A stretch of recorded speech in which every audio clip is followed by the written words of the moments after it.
బంగారం కూడా దేవాలయం పూర్తిగా మూసివేసి అనంతరం ఇక్కడ నుంచి అందరికీ కూడా భక్తులకు ఇప్పటికే దర్శనాలు క్లోజ్ చేశారు. మళ్ళీ తిరిగి దర్శన భాగ్యాన్ని కూడా కలిగించే విధంగా పూజ అనంతరం మళ్ళీ అంశకు అర్థం చేస్తున్నారు. వారబంధన అనంతరం భద్రకాళి శరణం మమ. ఈరోజు అంటే భాద్రపద శుద్ధ పూర్ణిమ ఇవాళ రాత్రి 9:56 నుండి మధ్యరాత్రి 1:26 వరకు సంపూర్ణమైనటువంటి చంద్రగ్రహణం ఏర్పడుతున్నది.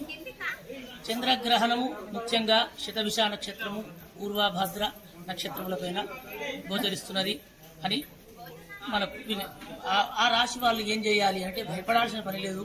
పట్టు స్నానం 9:50 ముందే చక్కగా స్నానం చేసి నూతన వస్త్రములు కానీ పిండినటువంటి వస్త్రములు కట్టుకొని వాళ్ళ ఇష్టదైవాన్ని స్మరణ చేస్తూ నిద్రపోకుండా ఏమీ తినకుండా రాత్రి 1:26 వరకు గడిపి తర్వాత విడుపు స్నానం అని ఉంటుంది. మోక్షకాలం తర్వాత చేసినట్టయితే వారికి ఎటువంటి గ్రహాల బాధ ఉండదు. అంతేకాకుండా ఇంకా నిస్తేజమైన శక్తి కూడా చంద్రుని యొక్క అనుగ్రహాన్ని పొంది వారు సకల ఆయురారోగ్యాలతో ఇంకా శక్తివంతులవుతారు.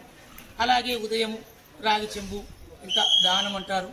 రాగి చెంబులో బియ్యము పోసి ఏదైనా బ్రాహ్మణులకు కానీ ఇవ్వచ్చు, లేదా గోవులకు గ్రాసంగా పెట్టవచ్చు బ్రాహ్మణుడు అందుబాటు లేకపోతే. అటువంటి వారికి ఇంకా విశేషంగా మన నక్షత్రం పైన వచ్చింది అంటే ఇంకా మన బలాన్ని చుడికే వస్తుంది. ఏ గ్రహణమైనా గ్రహణం అనేది ఒక పర్వదినమే, దోషాలు కాదు. గర్భిణీ స్త్రీలు, పిల్లలు, వృద్ధులు, రోగగ్రస్తులు ఈ గ్రహణ టైంలో ఏమి తినకుండా వారు చక్కగా పడుకోవచ్చు, నిద్రపోవచ్చు. ఈ గ్రహణ టైంలో తినకుండా మిగతా సమయం ఎలా గడిపినా పర్వాలేదు. ఆ గ్రహణ సమయంలో మాత్రం చాలా జాగ్రత్తగా ఇండ్లలోనే మెసులితే వారికి సుఖప్రసవం అవుతుంది, చక్కటి సంతానం కలుగుతుంది. వ్యాధిగ్రస్తులు వ్యాధి కూడా తొలగిపోతుంది.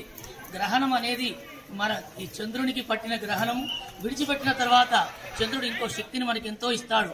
గ్రహణ కాలంలో ఏది తినకుండా స్నానం చేసి భగవన్నామ స్మరణ ఇష్టదైవాన్ని స్మరిస్తే భగవంతుడు అనేకమైన శక్తిని మనకిస్తాడు.